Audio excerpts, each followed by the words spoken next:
Bonjour à toutes et à tous et bienvenue ici au stade René Pleven Cotonou de Yakwakpa où se joue le championnat de mini-foot. Mesdames et messieurs, chers téléspectateurs et internautes de E+ Sport TV, nous sommes également encore là et c'est le jour des quarts de finale. Ah oui, tout à fait. Aujourd'hui, c'est un grand jour pour ce championnat, championnat de mini-football, première édition zone sud.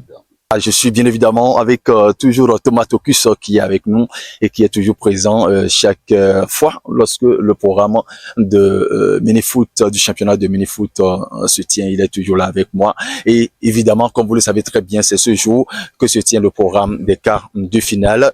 Nous sommes déjà là depuis le matin et déjà ce matin, 2 matchs sont déjà joués. Il s'agit bien évidemment de Aïla Trinité.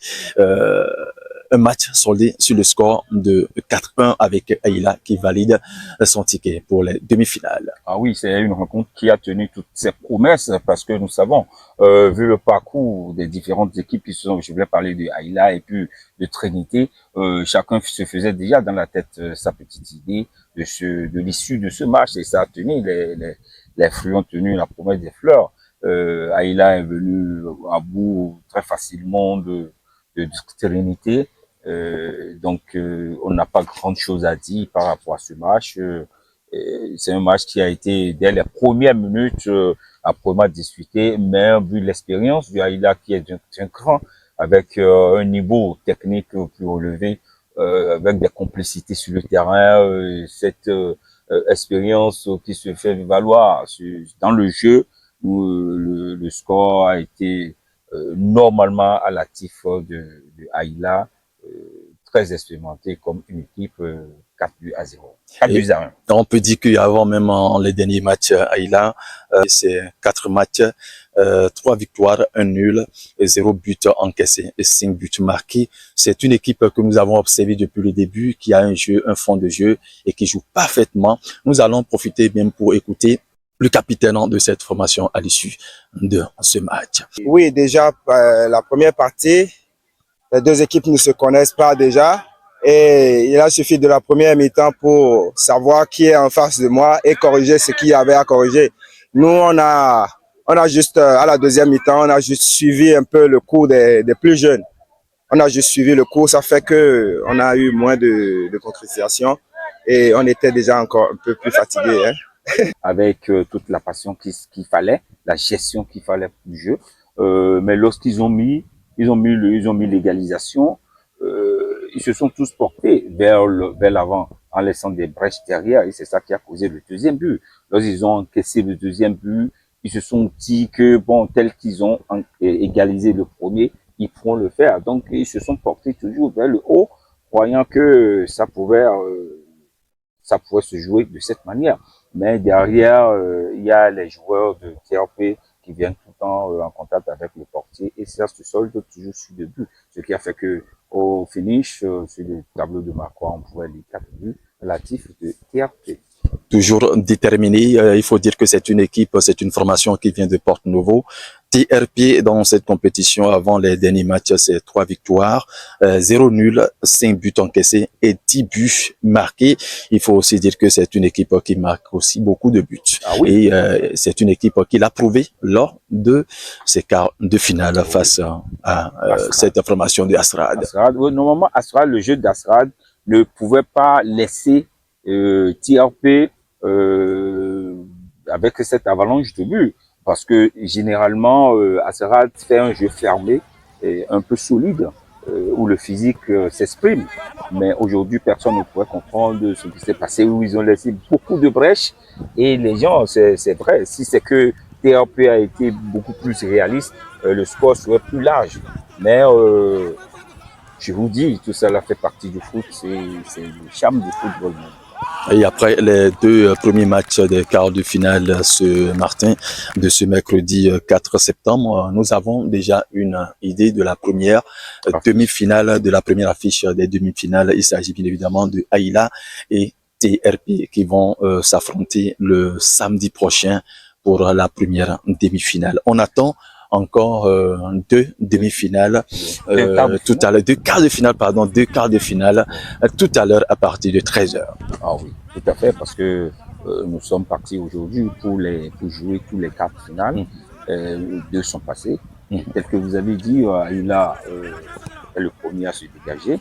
Et après, il y a TRP qui a suivi.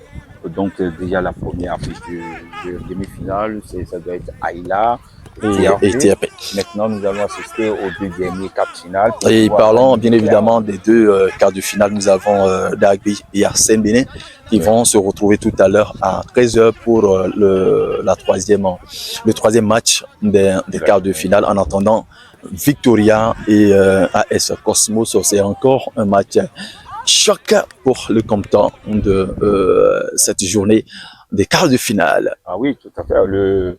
Mais cette rencontre, personne ne pouvait faire de pronostic parce que d'abord, ça fait deux équipes qui ont su évoluer comme c'est pas serpent dans l'eau. Elles se sont fait quand même ils ont engrangé quelques points par forfait. Elles ont signé des forfaits, donc on n'a pas vu véritablement leur système de jeu pour pouvoir se baser et faire des pronostics à ce niveau-là. Donc on croise les bras pour voir ce qu'ils vont nous donner comme affiche, comme déroulé, comme rendu dans ce match qui va se jouer. Je veux parler du troisième. Par contre, la quatrième quart de finale qui va mettre aux prises, Victoria à Cosmos, voilà encore une affiche qui va être très dure parce que nous connaissons déjà le niveau technique de Victoria. De Victoria FC. Qui est une équipe très joueuse, une équipe compétitive, comme vous le dites, et qui s'est vraiment apprêtée pour aller au sommet, tel que les autres. Donc, je pense que nous aurons droit tout à l'heure à de très belles affiches, vivement que le football soit au rendez-vous. Et voilà, nous allons revenir bien évidemment sur ce match, cette deuxième rencontre Asrad et Antiepe. Nous allons suivre le capitaine de cette formation de TRP à l'issue de ce match. On a fait un match, ça n'était pas facile pour nous. On a essayé de mettre au moins 4-1. Donc, grâce à Dieu, on est en demi-finale. Qu'est-ce qui fait aujourd'hui que le match a été plus facile pour vous? Qu'est-ce qui a rendu le match facile pour vous? Oui, c'est la chose qui nous a rendu le match facile pour nous. C'est qu'on a fait l'entraînement à la maison avec notre coach sur le terrain. Il nous apprend comment faire le marquage, comment gérer le temps fort, comment réduire le temps sans quand on perd le ballon, comment on fait pour récupérer le ballon vite et relâcher ça devant. C'est ça qui fait que le match était facile pour nous. Comment pensez-vous aborder le match de la demi-finale? Non, par la grâce de Dieu, la match de demi-finale, on sait bien que ça ne peut pas être facile pour nous, mais on sait qu'on va aller au final. Et voilà, Thomas Tocus, vous avez suivi le capitaine, c'est vrai, c'est une victoire, c'est une qualification, et vous l'aviez suivi lors de son intervention, de son interview. Ah oui, voilà, un capitaine qui nous montre que tous les jours, tout joueur doit chercher à apprendre, toute équipe doit chercher à apprendre, malgré tout ce qu'ils ont eu à faire lors des matchs de poule. Il nous dit que bon, ils ont eu à s'entraîner encore davantage et que le coach nous a donné des consignes qu'ils étaient obligés de respecter sur le terrain et c'est ça qui leur a donné cette victoire. Voilà, il faut aussi dire que c'est un match qui a été pleinement préparé parce qu'on l'a senti. Voilà, et voilà. Ils vont pouvoir encore plus se préparer, sachant très bien que ils vont pouvoir se confronter, pour ne pas dire se frotter au lion du championnat, le lion, le roi de la forêt, oui, qui est là. Donc il va falloir beaucoup plus se préparer davantage parce que ce n'est pas une équipe comme les autres. Ah oui, c'est pas une équipe comme les autres. Vous savez que d'abord le football, le mini-football, ça ne s'arrête pas. Et ça se joue avec une telle rapidité que si tu ne t'es pas préparé mais tu vas lâcher, tu vas craquer. Donc, je pense que TRP, c'est ce qu'il attend. Aïla, c'est première minute à la dernière minute et puis ça joue à toute vitesse. Donc, eux-mêmes, ils ont suivi le match parce qu'ils étaient là quand il a joué son premier match. Donc, ils savent à quoi s'en tenir. D'abord, le souffle, le mental, toute la patience qu'il faut. Et avant d'affronter une équipe aussi confirmée, aussi huppée que Aïla. Voilà, c'était quand même de très beaux matchs que nous avons suivis dans la matinée de ce mercredi 4 septembre 2024. Deux autres matchs restent à jouer pour le compte des 42 finales de ce championnat de mini-foot saison 2024. Nous attendons bien évidemment dans l'après-midi pour deux autres quarts de finale à partir de 13h.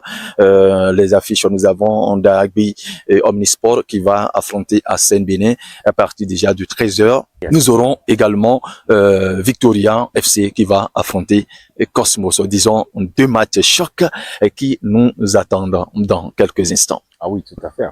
Nous sommes là, nous allons essayer de suivre et revenir à nos téléspectateurs, leur donner tout le fil et faire maintenant la situation au niveau des quarts finales, et les équipes se sont dégagées pour les demi-finales.